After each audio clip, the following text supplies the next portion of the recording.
the Royal Rumble, bro. You definitely gotta have it come on over for the Rumble. Where if you're not working. Where? Game Sevens. All right. It's Saturdays now, right? It's not Sundays anymore, right? It's a Saturday night, yeah. Oh, I'll be free. You definitely gotta come through for the Rumble.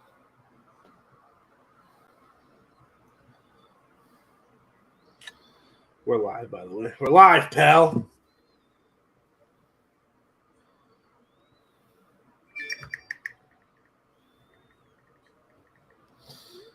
Yeet. Don't mind me. I'm just trying to unlock Galaxy Opal Donovan Mitchell on my team right now. He sucks. You suck. You suck. Yo, words can't describe the mixed emotions I had going on with 3 different monitors last night. One monitor showing the NFL game, one monitor showing the Cavaliers game, and one monitor showing Raw. It was fucked up, yeah. Fucked up, Nick. Y'all don't even know the half of it. Oh, man. I'm sure you don't want to tell your story on stream, but after stream, I want to hear why, unless you want to talk about it on stream, but... Well, like my perspective of covering a story like that from like a media member's perspective, I guess. That and why you got off work at 4 o'clock. Oh, I can break that down. I don't care. Hey, what's up, babe? Shit. What's going on? The boys are back. I read that message and I felt like, you know, the love that comes from like the mom that puts the pie on at the windowsill and lets it cool down and makes sure the pie is ready to go. Like an apple pie, let it cool next to the kitchen window in the summertime. Like honestly, that, I felt that. When we host parties as we all get older and everybody's invited over my house when I have one, I can envision that would be her. Kind of pop a brewski. Oh, that was that. What's the term they use on social media? ASMR or whatever, like the ASMR, sound. Yeah. Sound you want to hear some ASMR drinking? No, not that close. Do you want to hear it? Yeah, I got you. Yeah. Put it in your mouth. No. Ew, that's not. That's not sound porn. Oh, I gotta That actually was commercial quality. He goes, I'm actually wet right now.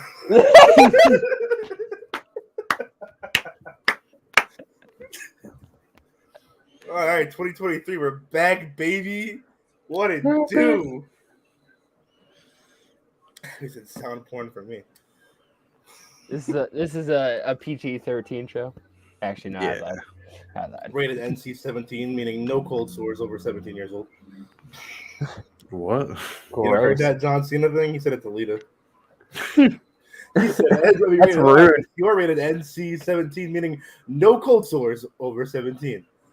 That is so rude of John Cena to say Lita, but it's so hilarious. You dirty ass bitch. He said some shit. He was like, he said something about the boogeyman giving her a dirty Rockefeller. And then he said, Hacksaw Jim Duggan came in the room, said, ho! Hell yeah, dude. The good old days. Did you? Oh, no. There's one where fucking John Moxley was being like, they were doing that, you know, like the... Oh, like the word association? Yeah. They were showing pictures. And they go, yeah, I know. Like Sergeant Slaughter, he goes, Sarge. They show Hacksaw Jim Duggan. Ho! Stephanie McMahon. Ho! Oh, yeah. Great clip.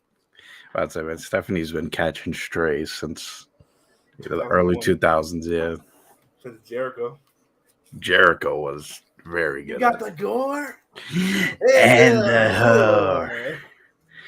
I'm going to come after that smelly, disgusting animal. No, he said, I'm going to call it that smelly, disgusting, rotten man beast. I'm going to get you too, Rhino. Rhino. That is so good, man. Shout out Chris Jericho. Hell yeah, that's the one where they let Rock say motherfucker on TV. He said, Booker T and Shane, the punk ass sucker, in the silver spoon, motherfucker. Got past the sensories on that one. Oh, man. All right. Yeah, ready to get this thing going?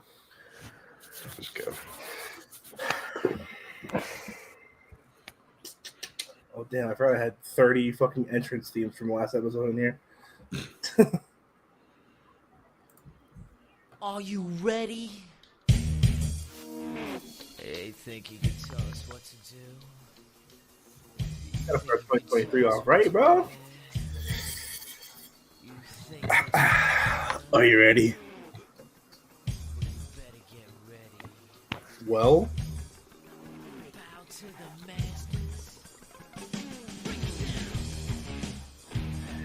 no, I said, are you ready? We just got tired of the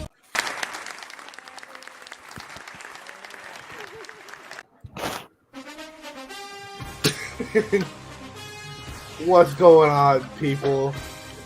It's your boys. Oh, actually, wait. Yeah. Oh, okay, let's. Yeah. It's a bad time. Bad time. Back to this. Are you ready? Re-rack. God damn it. What's going on, people? It's your boys, the Heat Check. And we back at it like a bad habit. If you want something, you gotta go motherfucking grab it. My name is Austin, and I'm here so I don't get fined. I'm joined by my co-hosts. First and foremost, I gotta come up with something new for you for 2023. Both of us, or Nah, yeah, maybe. First off, we have the most fun drunk in the room. We have the man of 14 cards. We'll tell that story. We have the best goddamn beard in the motherfucking business. And ladies, he's single. It's your boy, please. Lord Senshi of what? I can only see the West. West Linton. Lord Senshi of West Linton. Right. Listen, Sinai is an actual. He is lordship. I'm a lord, yo. That man owns property in Ireland. Scotland. Oh, Scotland, even better. A whole 5 Hey. square feet. Three Can I call fucking McIntyre. Can I call you Sinai McIntyre? Yeah. Your Braveheart out here. He this said, bitch. yeah. I own fucking land. Also here is the boy.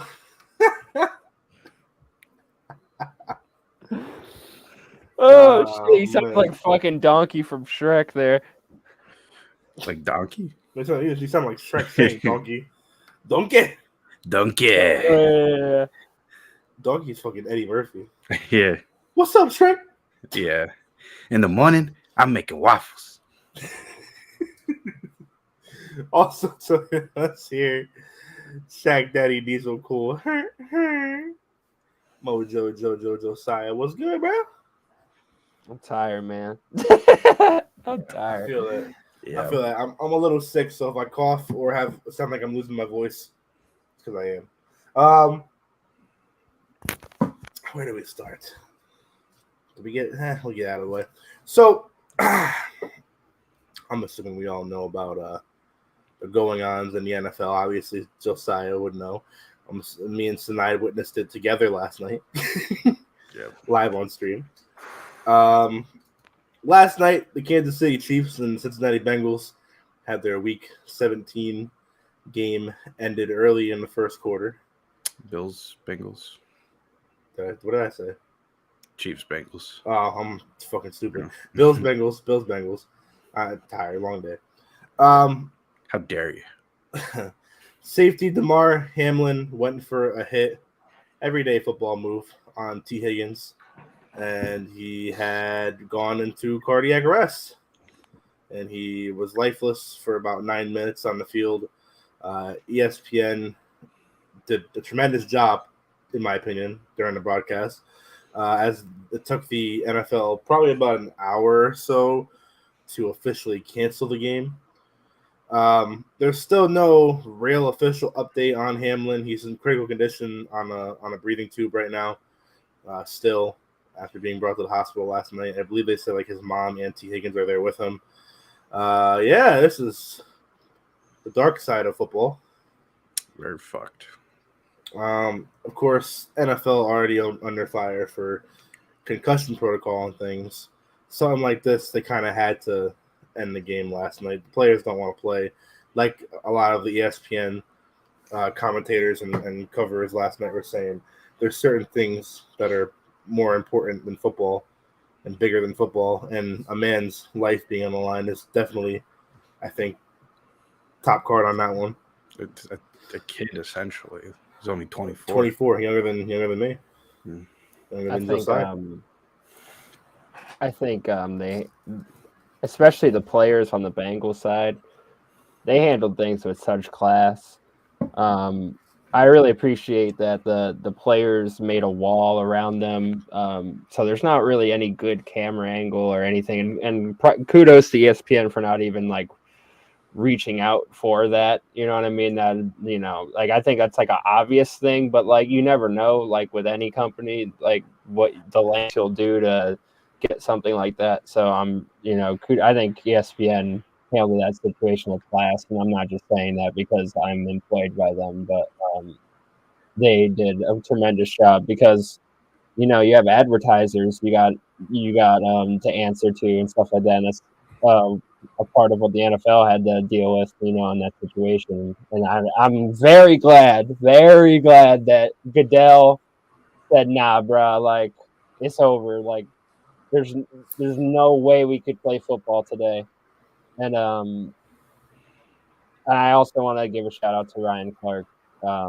There's no way I was talking about the coverage of this situation without talking about Ryan Clark, because just the raw emotion from him, but the level of professionalism that he still kept in such a unprecedented situation, and he's somebody that's dealt with career-ending injury, and just to get his perspective on what his teammates were feeling in moments like that with him, and he can't even fathom what the Bills players are going through, what the Bengals players are going through, watching because at the end of the day, they're not in the same team, but they're all brothers at the end of the day, and their brothers down there, damn lifeless, getting his life saved. And I'm praying for him. I saw his charity is up to $5 million donated, which is classy America. And sometimes you find moments and you realize there's still good humans out there, and kudos to the people donating to that. And, I'm just praying for the dude, because we all watched it live, and where I was covering it from a producer standpoint, I produced Sports Center for ESPN Radio last night, and we didn't really get to do anything but cover that. So you have to approach it in a manner of, you want to get the emotion of it out there, but you also want to get the information out there. So you got to balance that out. You're filling more time now because there's production you're not using anymore, because you're not going to use, uplifting. You're not going to have a promo about Joe Burrow or Patrick Mahomes when that's obviously what's not important right now. So, shout out to Jay Reynolds. He's the host last night. He helped guide me through that situation, because that was my first show as a producer, and I had to cover that story. So, I think that's going to better me in my career and in that sort of nature from my career standpoint. But at the end of the day, this is bigger than any career. This is bigger than any sport. It's bigger than any form of entertainment. I'm praying for the dude. I've been looking at my phone all day for an update, and even from afar, it's like, man, I just am waiting for good news any day now, any moment now, any hour now. Yeah, I'm praying for the dude. It's funny that not funny, but the update just came out as we were talking about it. Not much of an update on the current situation, but his uncle came out and said that he was resuscitated twice on the field last night. Jesus. But yeah, it's crazy how just it goes to show that like football, you're going into a contact sport like that. You're putting your body on the line every week for your paycheck and for the entertainment of fans, and something like that, just a basic, like nothing even really out of the ordinary in that play. Yeah, it didn't look crazy, but obviously it was. I guess it was. I heard. I mean, it's still not confirmed, but what people think it is there's a form, like if you get hit in the heart at like a very particular like millisecond, your heart stops when that happens, and that seems to be what happened there. But yeah, I got prayers up for him and his family. I hope the kid gets through it because dude's a talented player. Dude's a charitable and seems like very kind and giving human being.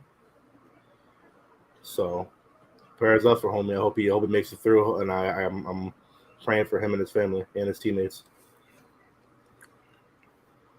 I don't know if y'all got anything else much to add on that, but nah, I'll save what I wanted to say here because it's not right for the moment. But we'll talk later about that. But yeah, I guess we move on from there. We will discuss. I want to go into last night's crazy night in the NBA. Yeah, I'm honestly like, it sucks on such a somber night. The NBA had such an incredible night. It sucks because I saw one of the YouTubers I follow posted about Donovan Mitchell's performance. He goes, "Homie's about to drop a 70," and the first comment is, "Brother, read the room." Yeah. I didn't know. Yeah. I hand to God didn't know Donovan Mitchell scored 71 points until about 12:50 a.m. I Yeah, just found out now. God damn. yeah, he dropped 71, 11, and 9 last night. Clay had over 50. LeBron had 48 or something like that. Yeah, I didn't know any of these stat lines until like my show was on the air. Let's do a little run through here of yesterday. Well, actually, last couple days, things we missed out on. First and foremost, let's talk Luka Doncic. Luka Doncic is him. I mean, we all knew that. That's not this dude. When was this game? Was it last Thursday? Was it the Rockets game? No, it was. I just want to get the stat line correct here because this is the first player to ever. It was this game. Luka Doncic became the first player to have a 60-20-10 game in NBA history. He had 60 points, 21 rebounds, and 10 assists with 2 steals and a block on 67% shooting. God damn. That shit is insane. But then, to follow things up, last night, first and foremost, 38-year-old LeBron James threw down a sexy-ass reverse alley-oop. It had a stat line of 43 points, 11 rebounds, and 6 assists at fucking 38 years old. That man is not a human being. Sucks that his roster stinks. Yeah, exactly. But then, to one-up him, Klay Thompson last night drops 54 points, 8 rebounds, and 3 assists. Like, this night was insane. There was something in the water yesterday. And then to top that, Donovan Mitchell becomes the first person since 2006 to drop more than 70 points, as last night in overtime against Chicago Bulls, Donovan Mitchell ended the game with 71 points, 8 rebounds, and 11 assists. But the best part is his field goal rate. He shot 65% from the field. You got to shoot efficient if you're going to score 80 points. You know what I'm saying? You can't shoot a shit ton of shots and not score. But it is incredible the scoring we're seeing in the league the last 3 weeks. Luka, and I know everybody's into the mystique of the Kobe 81, but like what Luka did was, in my opinion, more impressive. It's not more iconic, obviously, not more legendary, but more impressive. Like Luka was down 9 points with 35 seconds left. I was watching First Things First, Nick. There's a stat they used. It was like 14,000 teams were put in that situation across the NBA in the last 30 years or whatever. Lucas Mavericks are the only team to win in that scenario. Yeah, they were like 0 and 14,000 whatever. He had 21 rebounds. He's a forward. He's a forward. Isn't he like 6'7"? He's not a center, dude. He had 21 rebounds and 10 assists. He's still dishing it out with dropping 60. That's fucking insane. But then the intentional missed free throw, ricochet, put back Jimmy, bang for overtime. Come on, man. Come on. Statistically, that's got to be one of the greatest NBA games of all time for a single player. To me, outside of Will Chamberlain, it is the most impressive one, me personally. It's insane. Yeah, man. NBA is cooking right now. And then, the standings, there's no, clear cut. Brooklyn has won their last 12 games to take the second seed in the East. Kyrie Irving had a putback dunk last night. It's wild when Kyrie gets on shit like that. Brooklyn's finally what they wanted, what KD wanted them to be. Yeah. Quiet. He's right. That's KD's brand. Just be quiet and hoop. And honestly, he breaks his own brand sometimes, because he ain't never been quiet a day in his life. But that's the narrative he paints. To give a perspective here of how open the NBA is right now, the top 8 seeds in the East have all over 20 wins, and the 8th seed is only 6 games back from the 1st seed. Out west, the top 10 teams have 20 wins at least, and the 10th seed is 6 games back from the 1st seed. It's fucking insane. The West is going to be the NFC of the NBA, though. I'm telling you. Just very not impressive down the stretch for most teams. I agree. Denver's number 1 seed. Jokic's been putting his name in that MVP running again, but I don't think he'll win because of over fatigue. Memphis is number 2 right now. New Orleans is 3rd, but I still think they're a couple years away. Dallas is 4th, but they're just a one-man team right now. Sacramento, man, they're number 5. They've been having a good season. I'm thinking they got their first playoff appearance in a long time. They installed that purple beam at the home games. I think that's what's helping. Yeah, they finally got some motivation. Hashtag light the beam. Light the beam. The fucking purple beam. I love when they're winning a game and the crowd chants "Light the beam, light the beam." The Clippers are 6th right now. Shout out Clippers losing to my Heat last night. Portland 7th. Phoenix is 8th when they were just number 1 2 weeks ago. Because their actual MVP is hurt. Yeah. Golden State is 9. That's without Steph Curry right now for a little stretch. They'll get back in it. Utah has fallen to where we all, I think, expected Utah to be. Yeah. They're the 10th seed. The Lakers are trying to crawl up there, but I just don't see it, at least with the current. I know there's been a lot of – I want to see it, but I can't see it. I call a cap. I think the whole rumor report that the Lakers want to trade LeBron James is big cap. Only if he wants to be traded. Sounds like he does with that press conference or that interview a week ago. No, this is really on brand for LeBron. How many times has he made demands and the Heat made fucking trades because he made demands at the press conference? How many times has he done that for Cleveland and they made a trade and he shut the fuck up? He's literally just doing what he always does, and he's hoping Rob Pelinka responds. But the only problem is Jeannie Buss has already said nah, bruh, this is my fucking shit. All right, you ain't running shit around here. This is my ish. I respect Jeannie for that, but not when your roster is shit.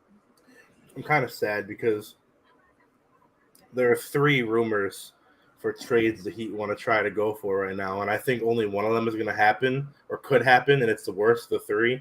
And it's Trae Young, LeBron James, and Derrick Rose. I think the only one that's even in the realm of could happen is Derrick Rose.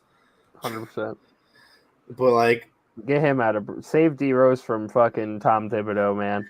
Honestly, D Rose, if he got traded to Miami, he'd probably start some games because I think I wouldn't want him to start. He's past that, but you'd have him back up Kyle Lowry. He has to be a 6 man. He has to be. That's what he's built for. I would take him honestly because our bench step is what kills us. I would take him, and if I was Boston, I'd take him. But I don't know. I want Trae Young. It depends what your team needs. It sounds like Trae Young's a fucking fucking virus to a locker room. It sounds like he's you know how the light skin community will be like, damn, bro, you so light skin. You know what I'm saying? Yeah. He's playing out what people always are just the entitlement, this, I'm better than everybody else, that mentality, that stereotype, he bringing that out. Puts a bad name on good light skinned people like me. Bringing down the light skinned community.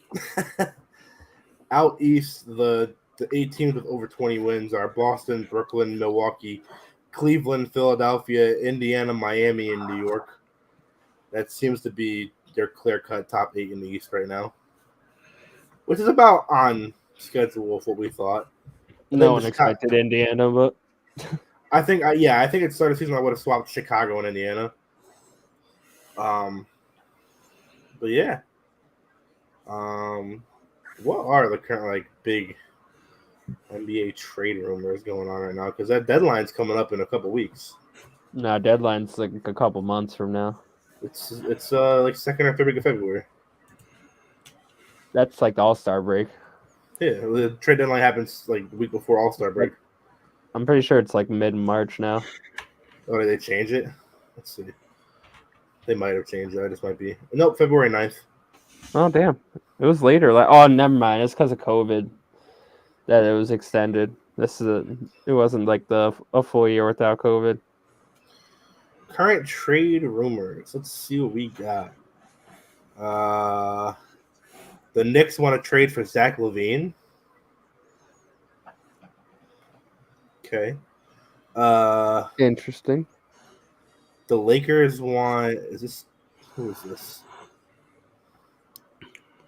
Lakers want. Oh yeah, they want fucking Bradley Beal or Kyle Kuzma. I don't think the Wizards are going to trade Bradley Beal, but they should. But the fucking Knicks are trying to trade, or the Pacers are trying to trade for Obi Toppin. That's all right. Shout out Tyrese Halliburton putting up buckets. Here we go. Here's a good one. One player every NBA team should trade for. Or sorry, 3 every team. This is from Bleacher Report. Bleacher Report thinks the Hawks should go for DeLon Wright, Jordan McLaughlin, or Kyle Anderson. Okay. None of those mean nothing to me. The Celtics should go for Jakob Portal, Mo Bamba, or Bismack Biyombo. I'll take Mo Bamba. Mo Bamba. I got oh Yeah. He's versatile. Colin. He fits our system. They say the Brooklyn Nets should go for John Collins, Mo Bamba, or Jay Crowder. The Hornets should go for draft picks James Wiseman or Mo Bamba. Goddamn. Man, it's a hot commodity. The Bulls should go for PJ Washington, Jay Crowder, or Denny Avdia. There you go. Avdia, is he? It's Avdia. Avdia, is that was my boy Bosny? Beats me. The Cavaliers should go for Jay Crowder, Joe Harris, or Kevin Williams. The Mavericks should go for. Good? Oh, you good, bro? Who do you have something against? He's he's Israeli and Serbian. God damn it! Relax. I felt the heat over there. God damn it! The Mavericks should go for OG Anunoby, Zach LaVine, or John Collins. Okay, get some help, I guess. The Nuggets should go for Matisse Thybulle, Javonte Green, or Josh Richardson. The Pistons should go for draft picks Johnny Davis or James Bouknight. Isn't James Bouknight in jail? Something like that. The Warriors should go for Jakob Portal, PJ Washington, or Eric Gordon. I forgot about Eric Gordon. Well, speaking of Eric Gordon, the Rockets should go for draft picks Jackson Hayes or RJ Hampton. Pacers, Sadiq Bey, Moses Moody, or Cam Reddish. Clippers, Miles Turner, Alec Burks, or Eric Gordon. Lakers, DeMar DeRozan, Bojan Bogdanovic, or Buddy Hield. I've always said Buddy Hield should go to the Lakers. Grizzlies, OG Anunoby, Jay Crowder, Cam Reddish. Miami Heat, Josh Richardson, Jay Crowder, or Sadiq Bey. I don't want Josh Richardson back. That man is a walking fucking missed 3-point bucket. Bucks, Jordan Clarkson, or Jay Crowder. Timberwolves, Gary Trent Jr. or Kelly Oubre. Pelicans, Mo Bamba or Doug McDermott. Knicks, Kyle Kuzma or Robert Covington. Thunder, Cam Reddish or James Wiseman. Magic, Moses Moody or Sadiq Bey. And the Trailblazers, OG Anunoby or Cam Reddish. All right. Good talk, Bleacher Report. I don't know who I see getting traded, honestly. Because I know the Lakers have claimed that Westbrook's no longer on the trade market. I wouldn't even trade him. Take the money off the books.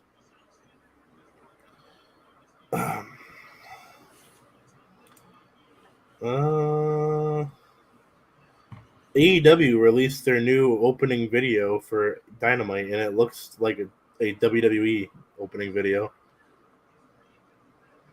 Yeah, how do I... Is there a way I could play this on here? Let's see.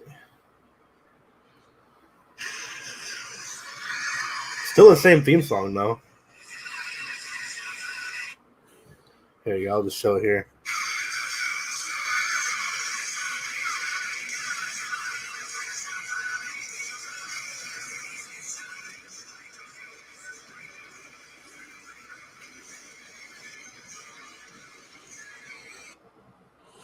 So it looks like early 2000s WWE.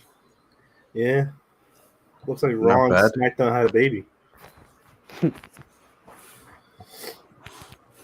All right. Well, speaking of wrestling, I guess we should talk about it. What do I want to start with here?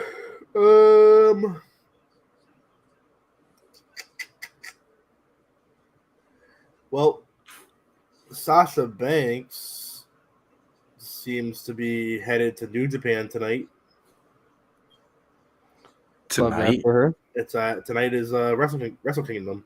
Oh shit! It is. Fuck. Yeah, They said Bailey and Bailey and Naomi are there with her, but they're not expected to be on screen. They're just there to support her. And Bailey can't appear on screen or fucking she'll probably get fired and New Japan will be sued. Yeah. But Naomi, I really don't know what the fuck's up with her because She could, I guess, in theory. I don't know when her contract was up. Sasha's contract just ran out, and she's a free agent officially. So, but her new name is apparently Sasha Monet or Monet, I hate that, but it's okay. and her bank statement is now called the Statement Maker. Also hate that, but it's okay. She gotta do. She gotta do. Yeah. Did y'all watch any of Raw or SmackDown this past week? I watched SmackDown. Did you? What do you think? Thought it was solid. John Cena looks like shit, but Like his ball spot? yeah. Oh man, so it's like you're rich, man. You could do something about that. What you say you should do? Get hair plugs or something? Well, yeah, you got the money. You're in Hollywood. I'm sure surely you got to connect. He said surely. So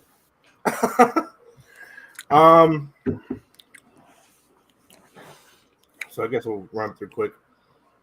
Bray Wyatt and LA Knight opened SmackDown. Bray challenged LA Knight to a Mountain Dew pitch black match. That's a wrap. But please tell me he said that. No, I wish. Damn it. I wish this. LA Knight. Man, we're going to have a match. But I want to fight you and not just any match, brother. I want to fight you in a Mountain Dew pitch black match at the Royal Rumble. LA Knight, you want to fight me in a Mountain Dew pitch black match? I don't even know what the hell that is, but LA Knight's going to beat your ass, and that's just not a spoiler. That's a fact of life. Yeah. And, Bray Wyatt, this isn't your game. This is LA Knight's game. Yeah. All right, That would make the rivalry interesting. I fucking love back in TNA when like he had a talk show, and he had a that was stupid button, but it's just dummy, yeah. Dummy, He yeah. presses it, dummy, Yeah. Bring that back. Anytime Bray Wyatt says something, I'm gonna hurt you, man. Dummy, yeah. Uncle Howdy, or what seemingly was Uncle Howdy, even though it's now the fourth different mask we've seen from a Bray Wyatt character in the last couple weeks. Of course, we had the person that attacked LA Knight backstage in his dressing room was a totally like different mask than any of them. We have regular old Uncle Howdy. We have Alexa Bliss. We have the person who interfered in Alexa Bliss's match this past week on Raw, which is some random dude in the crowd wearing a Bray Wyatt mask. And we had this version of Uncle Howdy. I'm not convinced it's Uncle Howdy. I think it's a different character. This guy came out in more of like a Phantom of the Opera kind of type of mask thing going on. It's Bo Dallas. It's 10,000% Bo Dallas. You can't convince me otherwise. Hell yeah, dude. He's back. He came out, he hit Bray with his sister Abigail, and yeah, LA Knight was like, "What the hell is going on?" Yeah. God, I love LA Knight. To the rules. Give that man the strap. What the fuck is my SmackDown notes? I jotted some down. There we go. Paul Heyman told Sami Zayn that Roman Reigns is upset that Sami Zayn is getting cheered more than Roman Reigns is getting cheered. And Sami's like, but Paul, I can't help it. And Paul goes, Sami, you might want to go apologize to my tribal chief. And yeah, that was that. Solo Sikoa beat Sheamus, and then today returned, made the save. Ronda Rousey beat Raquel Rodriguez to retain the SmackDown Women's title. Except LOL, Charlotte came back, challenged Rousey to a title match, and within 40 seconds, Charlotte Flair is now a 14-time women's champion. This is tracking back to the year 2014. In 9 years, Charlotte Flair, not even, because this was still in 2022. In 8 years, Charlotte Flair has won 14 championships.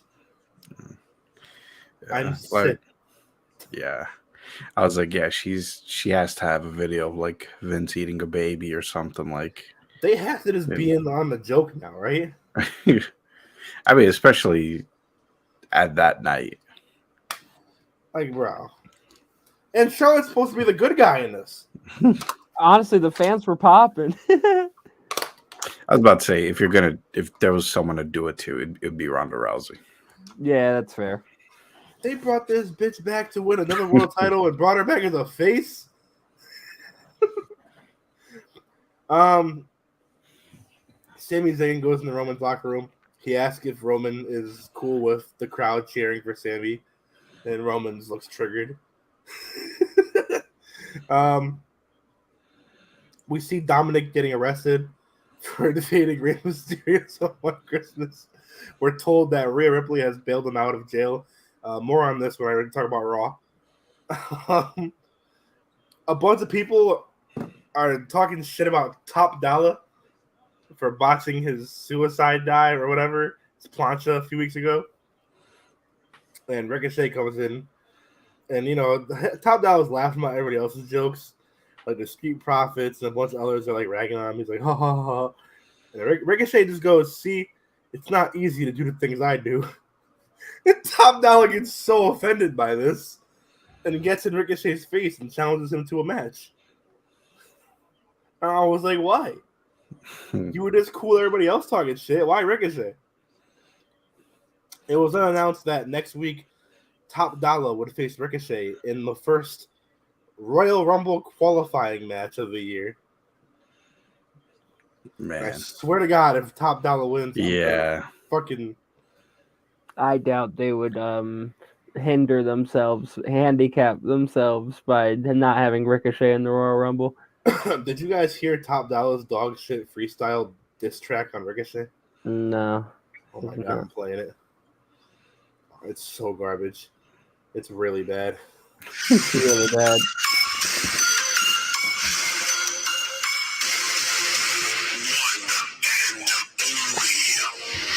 I'm the one and only Top Dollar, a bulldozer from rock bottom.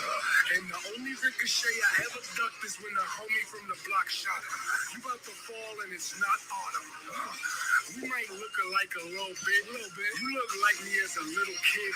And yeah, you can fly better, but you can't get fly better. Top Dollar making top cheddar. Even your favorite. The ad-libs are even terrible. it just sounds like he did this in like voice memos. We get to see who fight better. For a Rumble spot, my pleasure. It's Top Dollar, the top shotter. And it's funny that your name's Ricochet, because it's the first shot you finna take, guy, Trevor. My name is my name. Dollar. Would you like to hear some of the responses? Oh, Yeah. please. I'll save Ricochet's for last. Chris Bay said fire. Chris, come on, man. This random person posted a picture of them blocking Top Dollar, said not sorry. And Top Dollar responded, you capping because I could see this, but my block button works. Okay, thanks for that one. Somebody posted a quote of Kevin Durant saying, this shit stinks. And then Ricochet had something to say about it. Let's see what Mr. Trevor had to say about this thing. I was about to say, if you're gonna make Ricochet look good in like a verbal battle, that's something. First, he said, what a way to end the year. Thank you all for your love and support. 2023 about to blow up, yo. At AJ Francis. I'll see you next week. Then he put absolutely no one. ... Top flopper. Then he responded to so Top Dollar responded to that saying this joke would be better if you actually posted the video. But then everyone would see you all about the same size. Ricochet said, "Good one. Gonna make you even sweeter when I put you down this Friday. Maybe you could watch the Rumble from your home?" Question mark. From your home. And then he retweeted somebody responding to the diss track saying, "No lie, I'm a fan, Top Dollar, but this was dog shit." You retweeted that? Yeah. That's pretty funny. I'm a fan, but this is dog shit. We get the official announcement from Michael Cole that Bray Wyatt versus LA Knight is set for a Mountain Dew pitch black match. We don't get Imperium in there. Imperium's in the ring. Braun Strowman challenges Gunther to an Intercontinental title match. They start brawling. Ricochet makes the save. Ricochet is everywhere on the show, just randomly. Yeah. Everyone's storyline. And it's main event time. Roman Reigns and Sami Zayn take on Kevin Owens and John Cena. John Cena back for one night, and he is already immediately the most over person on this show. Yeah, I mean, come on. There's Roman Reigns gets the Roman Reigns response, but then John Cena gets the John Cena response, and the crowd missed Daddy John, and you could tell Kevin Owens was excited to tag team with his son's favorite wrestler. Little shade thrown back to their 2015 feud when Kevin Owens said he hated John Cena because his son liked John Cena more than him. Match is all right. Good little house show tag team match. Definitely house show vibes. Sami Zayn takes the pin. Ooh. And Cena and Owens get the win to cap off a pretty decent year in the WWE, to say the least. To which then Monday Night Raw responds with, "Let's open the show if the Bloodline is completely wrecking shit." Raw's opening video is cut off by Sami Zayn destroying the announce table and tearing apart the ring with the Bloodline. Did either of you guys watch Monday Night Raw last night? I did not. All right, so this will be new stuff to you. A small portion. This will be new content for you guys. The Bloodline minus Roman and Paul Heyman are destroying ringside. Sami Zayn says it's a hostile takeover, but Kevin Owens interrupts. Owens says he wants to punch Sami in the face. So the entire Raw roster comes out and they run the Bloodline out. The Bloodline escapes the crowd. And, Adam Pearce does the thing where instead of punishing you by firing you or suspending you or doing something, I'll just put you in a match. Take over my show? Fine. Solo Sikoa, you're going to fight Elias. He books Solo versus Elias in a street fight, and then he books Sami Zayn and the Usos versus Kevin Owens and the Street Profits for later in the show. Bianca Belair cuts a promo on Alexa Bliss. And then they have a women's title match, which ends when a guy appears in the crowd in a Bray Wyatt mask, and Alexa Bliss gets all kind of freaked out. And then Bray Wyatt's logo pops up on the Titantron, and Alexa Bliss beats the shit out of a referee. And the bell doesn't ring yet, so Alexa Bliss beats up Bianca Belair, and he sends her into various things. And she even, kayfabe, busts Bianca Belair open. They pulled out the blood. They pulled the blade on they pulled the, I don't know if it was the blade or the ketchup or what, but they pulled out the blood on Bianca. And Bliss has beat the shit out of her, and the match goes through no contest. Austin Theory says he's ready for Seth Rollins because he's the future. He's the now, and Seth Rollins is the past. Grr. We then get a Nashville street fight where Elias takes on Solo Sikoa. Some fucking country rock singer named Hardy, who I guess is... Yeah, that's what I saw. He's apparently been announced to be performing the theme song for the Royal Rumble live at the Royal Rumble. The theme songs are pretty cool, actually. I heard it last night. It's pretty good, pretty decent for Rumble. But he hits Solo with a guitar. Solo no-sells it, and Solo fucking just slams Elias through a fucking piano to win the match.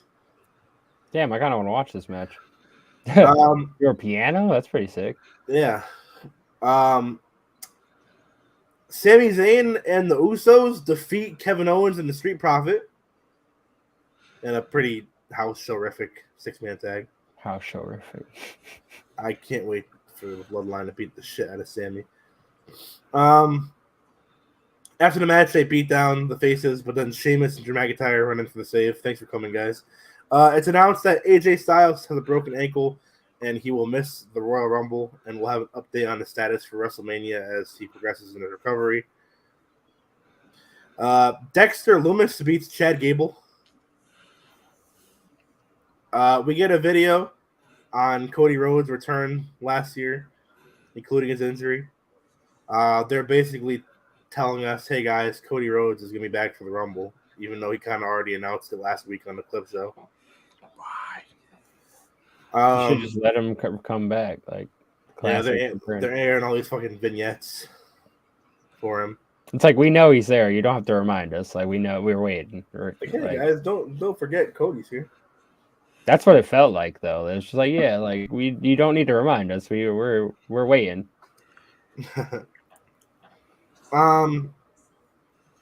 Damage Control come out and Becky Lynch interrupts them, and Becky Lynch takes a shot at Sasha Banks but doesn't name her. She says that Bayley is in someone's shadow. Also, I have to mention, all night, every time they went to commercial break, they advertised this new show airing tonight, which is some bar show host, like a bar game show hosted by I've seen that, yeah. one of the bar guys, like one of these country singers. And all night, every commercial break, they're promoting, oh, tune in tonight to watch WWE superstars Sasha Banks and Nikki Bella. Oh man. So you got to squeeze as much as you can out of it. But then the one-time commentary mentioned to watch the show, they only mentioned Nikki Bella. Commentary said tune in as Nikki Bella appears on the show. And no one else. Becky Lynch faces Damage Control in a handicap match, but Mia Yim joins the match mid-match to make it a tag team match, and Damage Control actually wins because Mia Yim gets pinned. Alexa Bliss cuts promo on Bianca. We then get the escapades of Prison Dom. Dominic Mysterio, having since been bailed out of jail by Rhea Ripley, is in an all-white room in a wife beater. And he talks about how prison is an absence of feeling. This isn't a game to him. And he's just getting started, so he'll see mommy soon. I was about to say. And he has to go see daddy in his cell. I also need to know, he has a fucking scar tattooed under his eye. And he ends the promo by saying, I'm not playing games no more, and putting a toothpick in his mouth and just smirking at the camera. Why am I into what Dominic Mysterio is doing? I honestly, ever since he's joined Judgment Day, I've been like, yeah, everything he's doing, give me more. Dude, I don't give a fuck about Finn Balor and Damian Priest. That's what I was telling you, bro. Finn Balor's a little hidden right now. I'm telling you. It's all about Big Dom and Mommy Rhea. No, it is. That's what's fucked up. Like, they need to go like just roll with the punches. I just can't believe he's calling himself Prison Dom. Okay. Oh, I can't wait. WrestleMania is going to be fucking him beating the shit out of his dad. We get a video on Bronson Reed, who returned last week. And then the main event, Austin Theory defends his U.S. title against Seth Rollins. They telegraphed that something was going to happen, but nothing happened. Seth went for the win, but his knee was messed up. So Theory knocked out a ref by accident. Another ref comes down to the ring. Theory shoves Seth into him. Seth stops. Refs turn around, so Theory low blows Seth. Hits him with the 8-down down. Your winner and still U.S. champion in 22 minutes, Austin Theory. And it was a good win for Theory. I think it was pretty good. So, yeah, overall, good Raw to start off the year. Good SmackDown to end last year. And hopefully, the Royal Rumble is good. We got about 4 weeks until the Rumble, so we got some good building time here. And yeah, we shall see. We shall see where it goes. Apparently, it's rumored that Edge and Finn Balor are going to be having a Hell in a Cell match at the Rumble. So I'm with that. I don't know when or if they start building that because besides the Dominic Mysterio segment, the Judgment Day were nowhere to be seen on Raw. Oh, also of note, 3 different times on 3 different backstage segments, you could see MVP, Cedric Alexander, and Shelton Benjamin talking to Adam Pearce in the background. So they're teasing that the Hurt Business is coming back, and word on the block is that the Hurt Business is coming for the Bloodline. Like that. We need a group to contend. It's gonna be pretty hype when honestly I can already see the segment like Roman Reigns is in the ring talking about how they dominate everybody and they're taking over Raw again and Roman's here with them this time, and then you hear the dun dun dun dun dun dun dun dun and you see fucking the Hurt Business all in their suits come out. MVP with fucking Kane. They got Omos in the group now. Maybe I fight Roman. Maybe I fuck up Bloodline. But yeah, man, the Hurt Business. I've always liked the Hurt Business. I thought they were a good group. Solid, stable. Solid for sure. But yeah, that was wrestling this week. We me and you decided to watch something this past week. You have fun watching Vengeance 2005? It was good. It was good. I forgot how deep that card was. I had an idea of going back to our old school reviews, and I think doing it in a more like nonchalant way is a good way of going about it. I kind of want to start at Vengeance 05 and start reviewing the pay-per-views after that. Chronicle John Cena's first year on Raw. See how that goes. But Vengeance 05, myself and Josiah watched separately.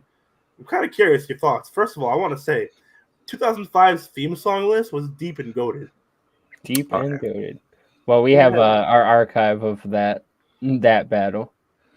You had Shelton Benjamin coming out to "Ain't No Stopping Me Now," and then Carlito coming out to "I spit in the face of people who don't want to be cool." Then, well, all right, fuck Christy Hemme and Victoria. But actually, no, you know what? Victoria came out to Nicki Minaj. That's true. That's true. But then Edge and Kane come out to Metalingus and fucking Kane's fucking Slow Chemical theme. Nice. I was like, wow, this is fucking great. And then Shawn Michaels comes out to Sexy Boy. Cardell comes out to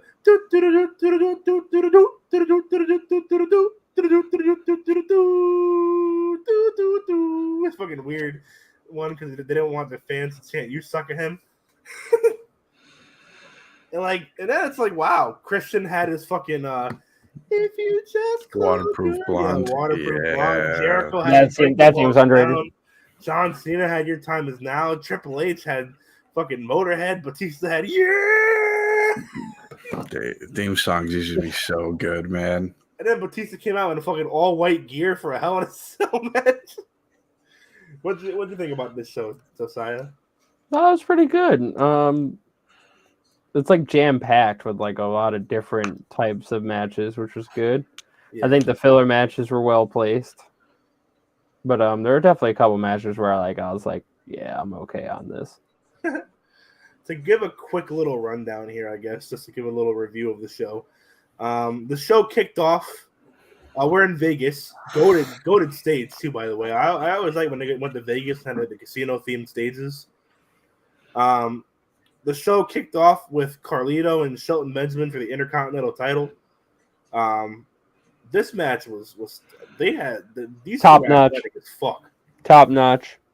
WWE just put out recently a 20-year anniversary video on Shelton Benjamin, and hearing like people like Shawn Michaels and fucking Johnny Gargano and people saying that like Shelton Benjamin will forever be goated as like one of the most athletic wrestlers of all time, and saying that like a lot of wrestlers saying that Shelton Benjamin's the reason that they became wrestlers.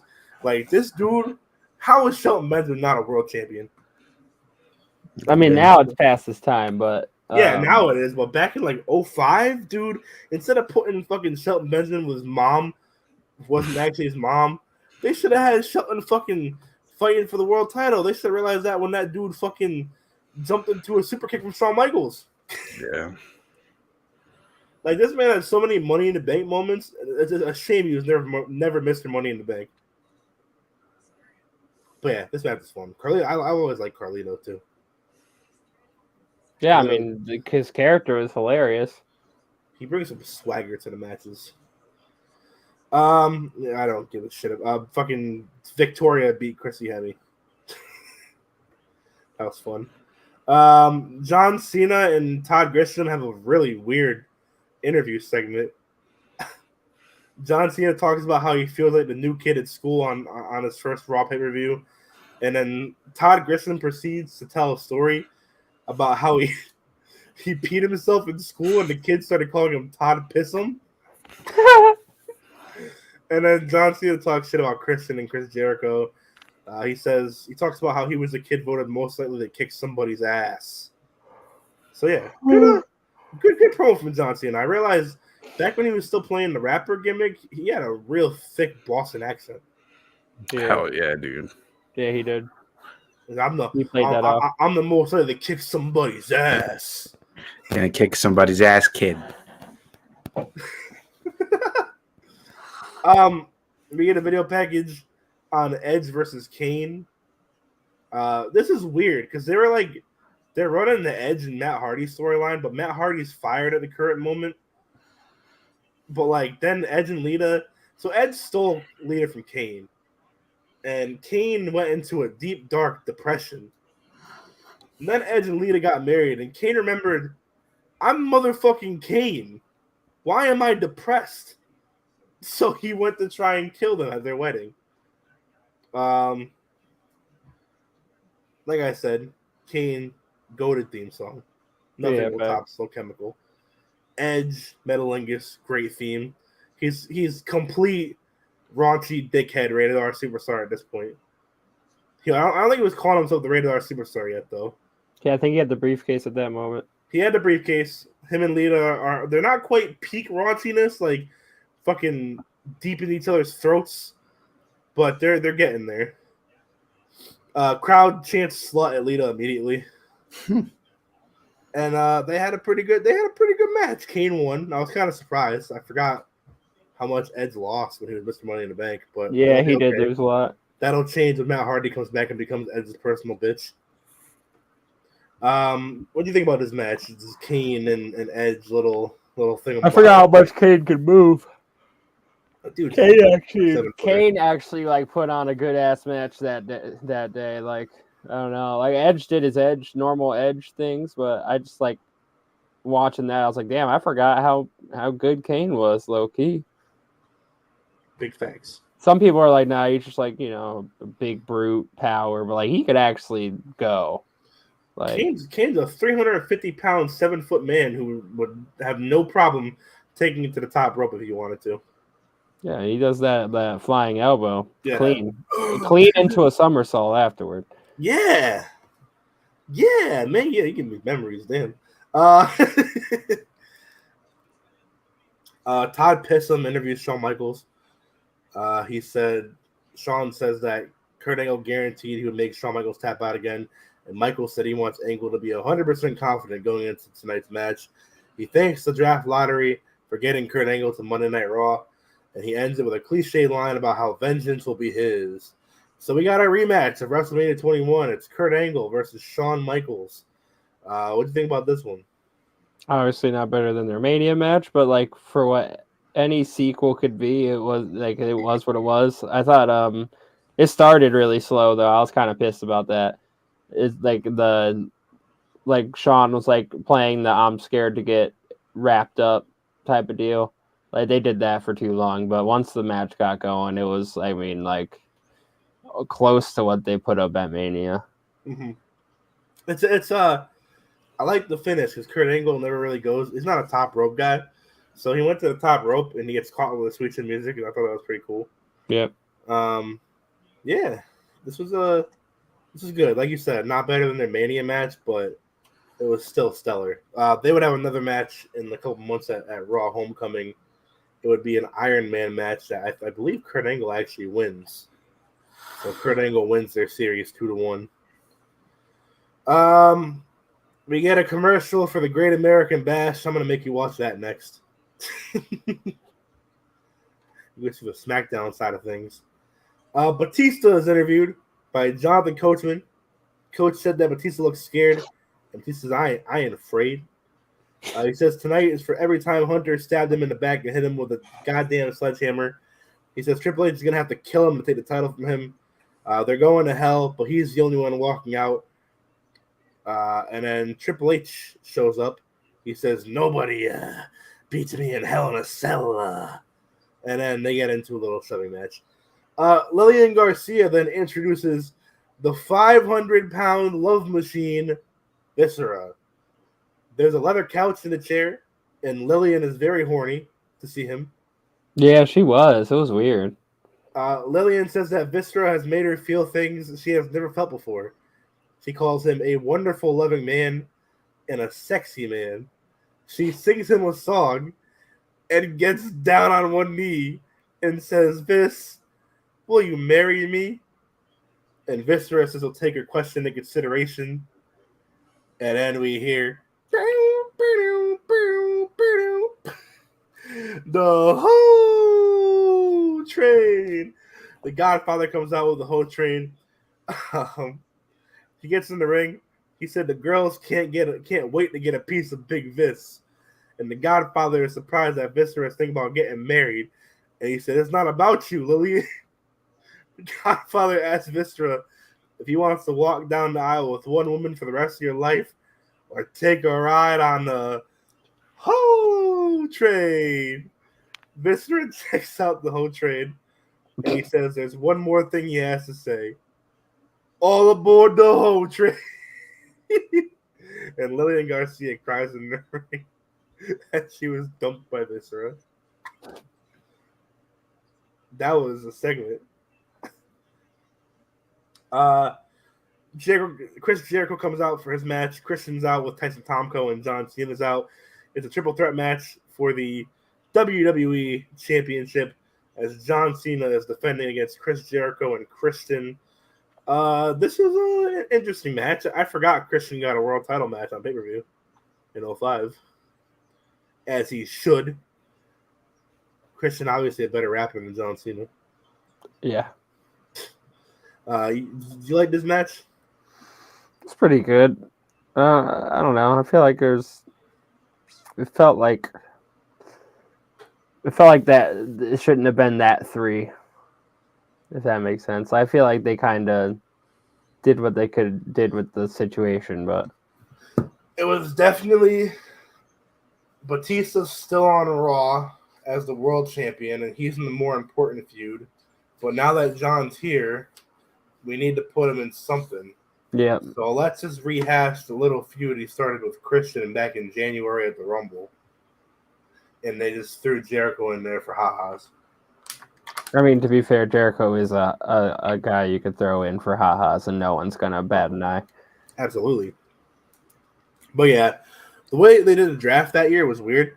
They had like a 8-week span, and every episode of Raw and SmackDown, they got one draft pick. So like Raw, John Cena would appear, and that's it for that night. And then SmackDown, a person from Raw would appear, and then they'd continue for 8 weeks.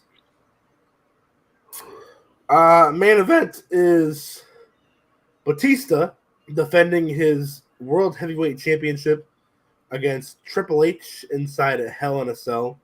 Going into this match, Triple H was 4-0 in Hell in a Cells. Batista wore white gear that quickly turned red in this match because of how much Triple H profusely bled. You a fan of this Hell in a Cell match?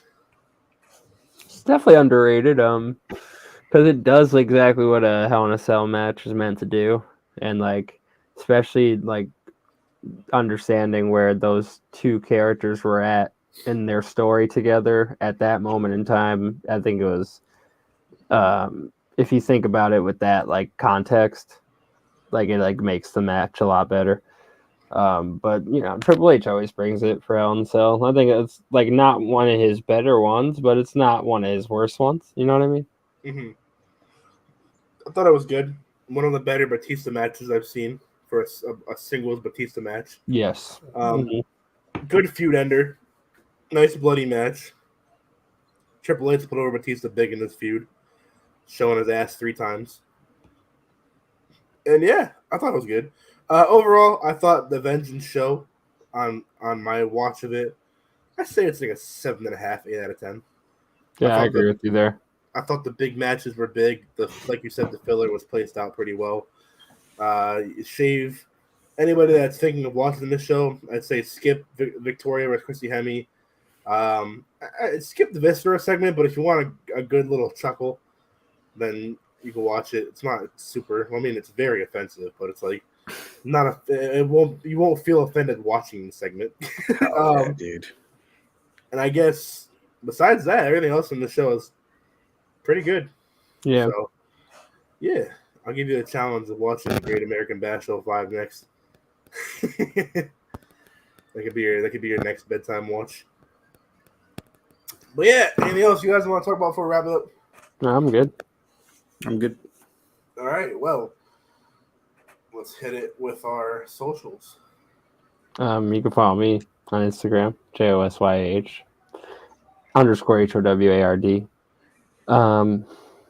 If you want some D, you can head on over to Senshi D on Twitter. SENCIID. Plenty of D over there.